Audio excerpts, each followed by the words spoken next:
Hey everybody, we have two classes watching this video, Sculpture 1 and Sculpture 2. The only difference between the two of you and your project expectations is that Sculpture 2 has a broader range of materials and construction methods. You also have more experience communicating what you want to say, getting your ideas from here to the object you're making. Other than that, your project is pretty much the same, so I wanted to just share the video for you. I have a collection of Barbies, but first let's talk about the figure in art. You probably are familiar with, historically, there's paintings and sculptures where they make, somebody a hero, they're on a monument, or they're saving the day, or whatever. Well, that's how the figure was used in art for centuries. But about the 1960s, started getting passé. Nobody cared about that stuff anymore, and the figures started disappearing from artworks. But then things changed again, because they always do. Around the 1980s, the AIDS epidemic hit. And when that did, all of a sudden, everybody, and pretty much the same now with COVID, everyone starts looking inward. Their own security, their own safety, their own identity, their own histories. When the AIDS epidemic hit, artists started using the figure to express their vulnerability, their sense of self, express how they see themselves or see others, saying political stuff, wanting to get involved with a more social action. Okay, going on. Now the figure is very much a part of the art world again, and it's used for a lot of different forms of expression. What I want you to do, and this is for both classes, Sculpture 1 and Sculpture 2, I want you to use the figure to say something to the rest of us that's important to you. Maybe it's your identity, maybe it's a fantasy sense of self, your avatar or whatever. Maybe you want to tell a story or make a statement. I have some samples, previous students. Yes, all these Barbies were made by previous students, and I want to talk about each of them and what they show. But the criteria for this project will be on Canvas. What you need to consider for your grade will be on Canvas.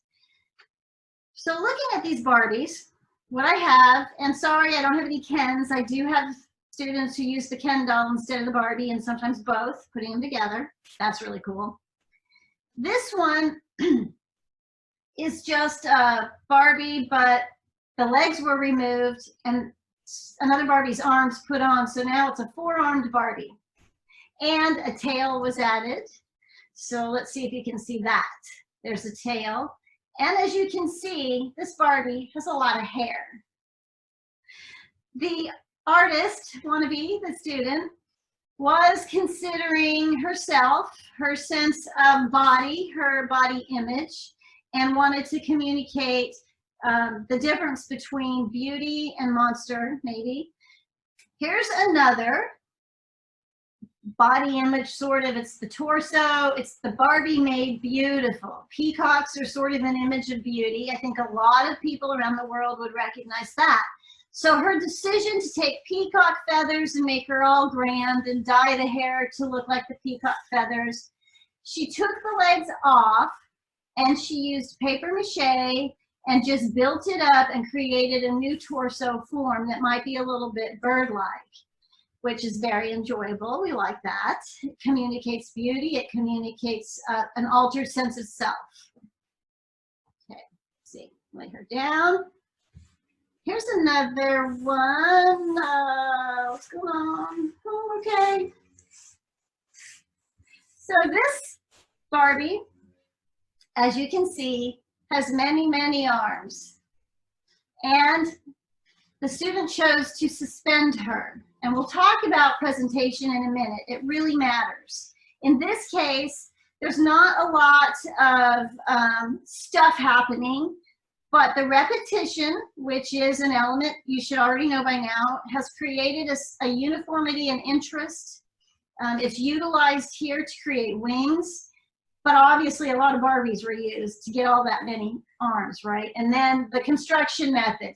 Craftsmanship is important. Being able to put all of this together without having a lot of messy glue and fingerprints and tool marks, it makes a difference. Painting her gold, by the way, also makes a statement. Oh, this one. Here's one Sculpture 2 students might be interested in technically. The skin on this Barbie was made by using latex. So she brushed latex onto the altered understructure of the body that she first built. Also, she used a Coke can. She drilled a hole, put this threaded rod into the Coke can, and then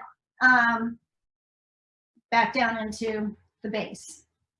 And again, another body image statement. This has a lot more going on. This one has this, you might recognize, some of you, this material, this oil clay. It's called Roma clay, and I believe it was on the supply list for Sculpture 2. This student, no head, brains for breasts, a plush princess stool, a book where the head is, but there's no head and no brains, and a stack of books that support the body. What do you think that statement is? Mostly, we're all going to get what the artist was trying to say. When you make art, whether you're painting or drawing or sculpting, whatever you're trying to say to your audience, they are most definitely going to see or read a little altered version of what you wanted to say. And the reason is, every one of us have our own unique histories. Every one of us has our own unique set of experiences. And those experiences give us the vocabulary we use to read and understand something else. We interpret only with that which we already know ourselves. There's no way somebody can read your mind. They don't have that vocabulary. So when you show someone your piece and they say things about it you never expected or intended, don't be offended and don't feel like a failure. This is human. This is them seeing themselves in your artwork, and that's excellent. That means that there is a communication that was successfully made. If they see a lot of the stuff you wanted to communicate, not only is there a connection, but you have been able to non-verbally communicate to the other person. So if you want to test how well you're doing in the communication area with your object, ask someone, what do you think this is saying? What message is this sending? What am I as the artist trying to tell you? And hear what they have to say. Be open to what they say that you didn't expect. You might be delighted, flattered. Essentially, every material you use, every choice for construction, and every bit of presentation decision will add to or take away from what you're trying to communicate. By choosing to suspend this piece, he has highlighted, brought our attention to the flight aspect of this woman. If he had presented it, say, stuck on a wall, immobile, we might have still understood that this woman is meant to fly, but we wouldn't have actually seen her in action in a way. And this one, what if they didn't suspend it this high off the base? What if the artist just had her standing by it or sitting on it like it was a log? It would have had a more grounding effect. This has a little bit of a high effect, which sugar does, right? Your presentation matters. By choosing to put this figure on a pink plush stool, which wasn't really necessary, but by choosing to do that, it highlighted this idea of woman as just a beautiful object, not brains and intelligence. That was an important choice. Adding a tail, maybe that goes deeper in telling us how she feels about her body issues, right? If she hadn't put the tail, if she had just left legs and just gave it all hair, it wouldn't have said as much. the emotions that she's communicating might not have been there. So your decisions matter. Everything you choose to use as a material is going to be seen by us and interpreted. If I see you use thread and you use red thread, for example, it could come across as blood or excitement or intense energy. The red matters. If you don't want the thread to show at all, you better be very good at hiding it, because if we see it, it's going to become part of that sentence. Everything we see is a word, a nonverbal word, and helps communicate your story. So choose wisely with your materials. I want to see great craftsmanship from you. Clean joins, clean, finished, intentful applications of your materials. And also, tell me something about yourself. It can be real, it can be fantasy, I don't care. Use the Barbie or the Ken, or both, or many. Put them together by deconstructing first, reassembling. You don't have to use all of the parts.